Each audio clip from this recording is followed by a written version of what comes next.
Ainda na unidade 4, a poluição.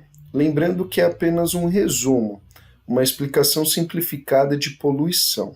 A definição de poluição é qualquer inserção de substâncias ou energia, né, de forma acidental ou proposital, praticada pelo ser humano.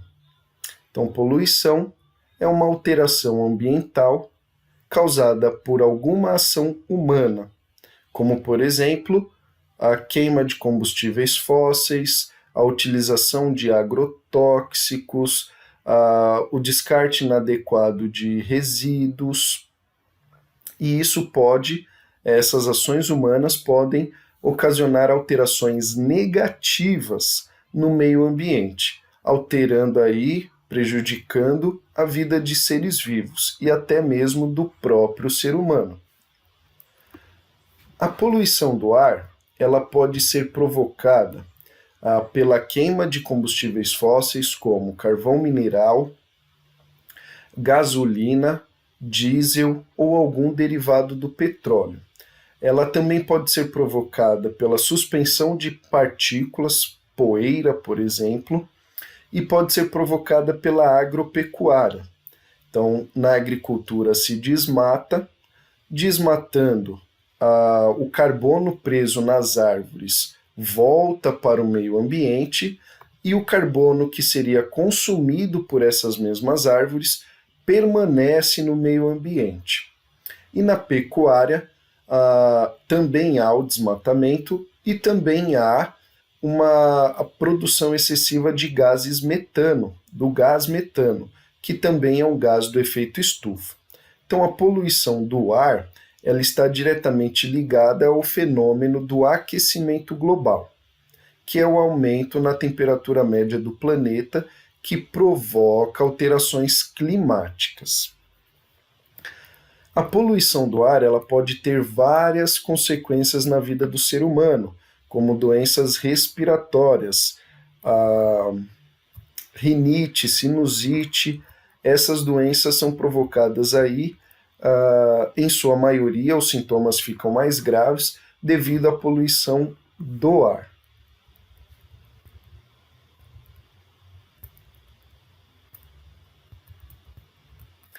Vocês lembram o que são combustíveis fósseis? O que são fontes de energia renováveis e não renováveis? A poluição atmosférica, pessoal, lança também muitas outras substâncias no ar, como, por exemplo, o óxido de enxofre. E esse óxido de enxofre pode se misturar ao vapor de água e formar a chuva ácida, que, para o ser humano, corrói determinados esculturas que ficam a céu aberto, mas a chuva ácida afeta principalmente os ambientes dulcícolas lênticos, os lagos. Então, conforme essa chuva ácida vai se acumulando no ambiente aquático, torna esse ambiente aquático ácido, o que pode levar aquela vida à morte. A inversão térmica é quando uma camada de ar fria, uma camada de ar quente se sobrepõe a uma camada de ar fria. E essa camada de ar frio, ela impede a dissipação dos poluentes. E aí, quando a gente, na cidade de São Paulo, em grandes centros urbanos, que olha de um prédio o horizonte, a gente vê aquela camada escura de ar.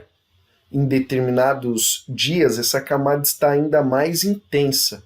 Provavelmente é porque houve este fenômeno de inversão térmica, quando uma camada de ar quente se sobrepõe a uma camada de ar fria. E aí essa camada de ar impede, de ar frio, desculpe, e aí essa camada de ar frio impede a dissipação dos poluentes. A poluição da água.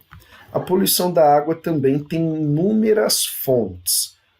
Os esgotos residenciais e industriais e também a agropecuária. Os esgotos residenciais e os fertilizantes agrícolas colocam nos ambientes aquáticos uma quantidade muito grande de determinados nutrientes, como é o fosfato e o nitrato.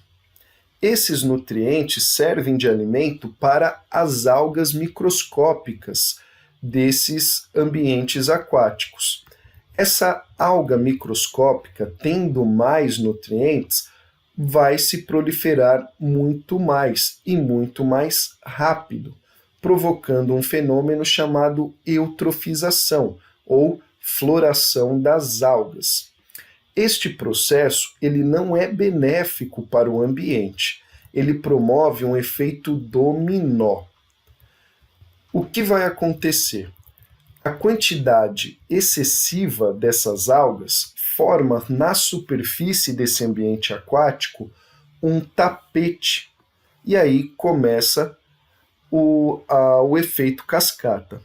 Então, este tapete verde na superfície da água, esse tapete feito de algas, que se multiplicaram devido à quantidade excessiva de nutrientes provenientes de esgoto residencial e industrial e fertilizantes agrícolas, ele impede a passagem de água, a passagem de luz para o ambiente aquático. E aí, as algas do fundo param de realizar fotossíntese. E aí, conforme essa taxa de fotossíntese diminui, a quantidade de oxigênio dissolvido na água também diminui. Os seres vivos que respiram esse oxigênio dissolvido na água começam a morrer sufocados, começam a morrer sem oxigênio. E aí esses cadáveres começam a ser decompostos. As bactérias que fazem essa decomposição utilizam oxigênio, são bactérias aeróbias ou aeróbicas, que fazem aí a fermentação e a decomposição,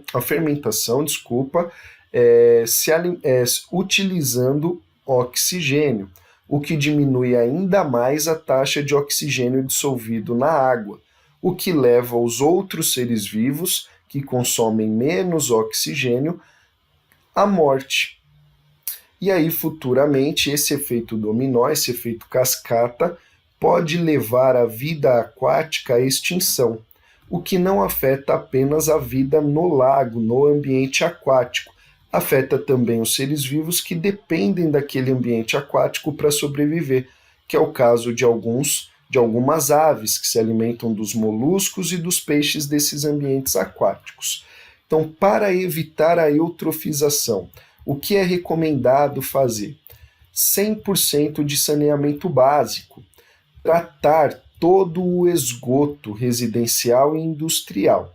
Então, fazer a coleta e o tratamento desse esgoto para, então, posteriormente devolver o esgoto tratado, então, não prejudicial, ao ambiente. E diminuir a utilização de fertilizantes agrícolas, fertilizantes químicos. Dá preferência aos fertilizantes orgânicos, ao adubo natural, ou até mesmo a uma mudança na agricultura, uma mudança positiva, fazer uma agricultura mais ecologicamente correta, fazendo aí a utilização de técnicas como rotação de cultura, como culturas consorciadas.